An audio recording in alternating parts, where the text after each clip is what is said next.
আমরা আশা করব আমাদের পান্তাভাতের অটোমেটিক যে খানাদানার যে আয়োজনটা, সেই আয়োজনটা অলরেডি শুরু হয়ে গেছে। সেই জিনিসটা আমি আপনাদের সেকান্দা বসি ফেসবুক পেজের মাধ্যমে তুলে ধরার চেষ্টা করছি। এখানে আমাদের যে রাজপুর আদর্শ সমিতির যে বিভিন্ন গণ্যমান্য ব্যক্তিবর্গ আছে, তারা এই মুহূর্তে আমাদের এই পান্তাভাতের আয়োজনের সাথে থেকে এটাকে সম্পূর্ণ প্রাণবন্ত এবং সুন্দর করেছে।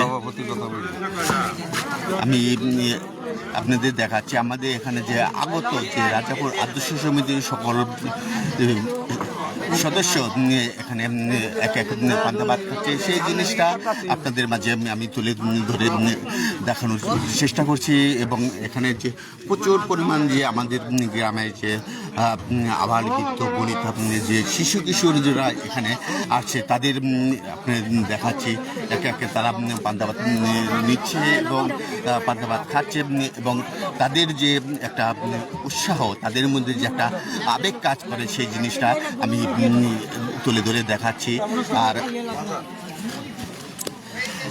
আমি আরেকটা কথা বলতে চাই, এই পয়লা বৈশাখ উপলক্ষে যাদের দ্বারাই আমাদের এই পান্তাভাতের আয়োজনটা হচ্ছে, তারা হয়তো এখানে উপস্থিত নেই। আমাদের রাজাপুর আদর্শ সমিতির যে সভাপতি বা সেক্রেটারি, তারা এই আসলে আপাতত অনুপস্থিত। এই অসুস্থতার কারণে আমি এই মুহূর্তে একটু আমার সিনিয়র ভাইয়ের সাথে তাদের সম্বন্ধে আমি কথা বলতে চাই। তখন ভাই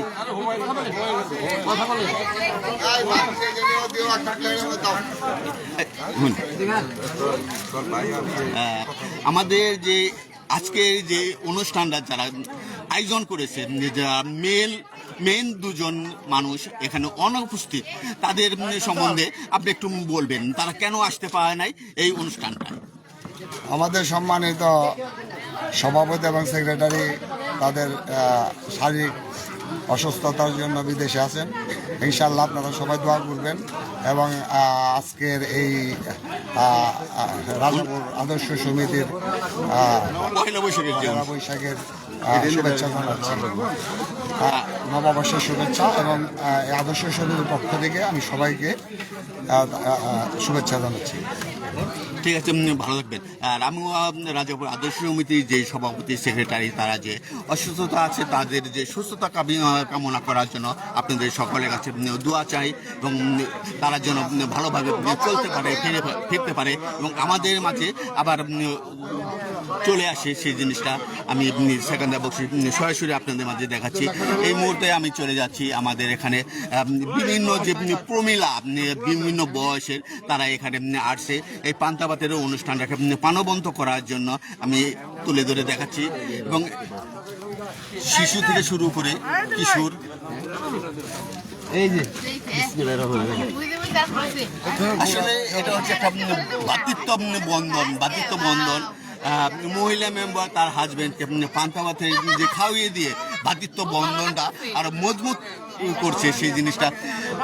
আসসালামু আলাইকুম। এই মুহূর্তে আমি আমাদের যে রাজাপুর যে ধামরাই থানার রাজাপুর গ্রামটা, ঐতিহ্যবাহী রাজাপুর গ্রামে, এখানে চৌহাট ইউনিয়নের যে সংরক্ষিত আসনের যে মহিলা মেম্বার, বর্তমান মহিলা মেম্বার, তার কাছে আমি জানতে চাই এই পহেলা বৈশাখের অনুভূতিটা। আজকে অনেক খুব ভালো লাগতেছে, সবাইকে অনেক আনন্দ করতেছি।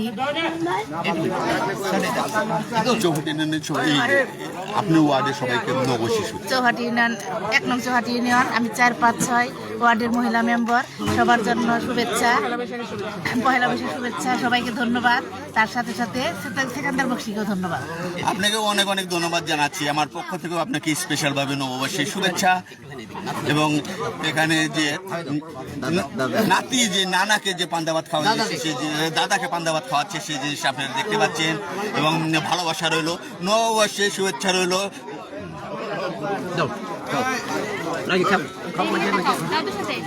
আসলে এটা আমাদের মূল ফ্যাক্টর নয়, মূল ফ্যাক্টরটা হচ্ছে আমাদের এখানে যে পহেলা বৈশাখের যে একটা ভ্রাতৃত্ববোধ বা আমাদের মধ্যে যে একটা সম্প্রীতি, সেই সম্প্রীতিটা যেন সবসময় বজায় থাকে, সেই জিনিসটার জন্যই আমাদের এই পহেলা বৈশাখটা উদযাপন করা।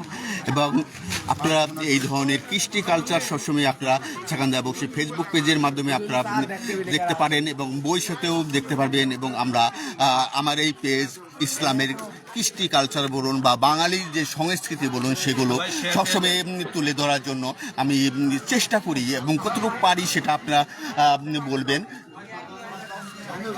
আর আমার এই লাইভটি খুব একটা দীর্ঘায়িত করবো না, আমি অল্প কিছুক্ষণের মধ্যেই আমি লাইভ থেকে বিদায় নেব। এবং আমাদের এখানে বিভিন্ন বয়সের বৃদ্ধ থেকে শুরু করে মধ্য বয়স বলেন বা যুবক বলেন বা শিশু কিশোর বলেন, সবাই মোটামুটি এই অনুষ্ঠানে আসছে, সেই জিনিসটা আপনারা দেখতে পাচ্ছেন। এটাই হচ্ছে মেন একটা ভ্রাতৃত্ববোধ।